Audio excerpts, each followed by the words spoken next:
happens to chemicals that go through our homes when they are emitted into natural waters? How can we assess the risks of chemical mixtures?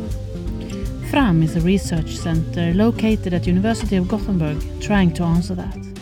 The main lack today is that we are looking at individual chemicals only. That means that we have a system in place that ensures safe use of chemicals or tries to ensure safe use of chemicals, but that system is focusing on one chemical at a time. Thomas Backhaus is a professor in biology and environmental sciences at University of Gothenburg. He says that in the typical exposure situation, we find complex chemical cocktails in our bodies and in the environment. We need to come up with approaches, ideas and instruments to tackle that problem.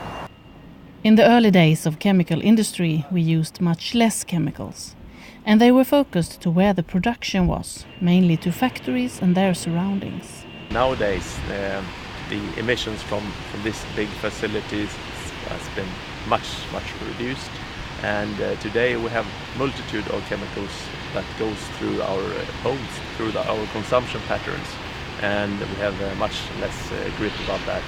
So we need to consider a big spectrum of chemicals, and that's the aim of FRAM.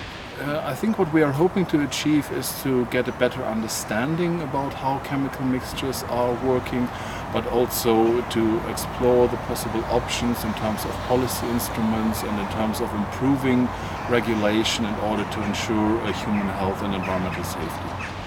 What do you hope the program will achieve? Well, at least that we put the spotlight of how chemicals are today falling through the regulation network in many cases, and that we should be aware of what we don't know when it comes to chemical risks. FRAM will deliver practical knowledge that can help to the regulation of chemicals.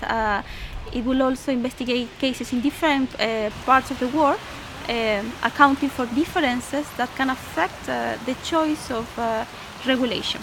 FRAM is multidisciplinary and includes legal scholars, economists and natural scientists. In collaboration with industries and authorities, they try to grasp the whole problem with chemical mixtures.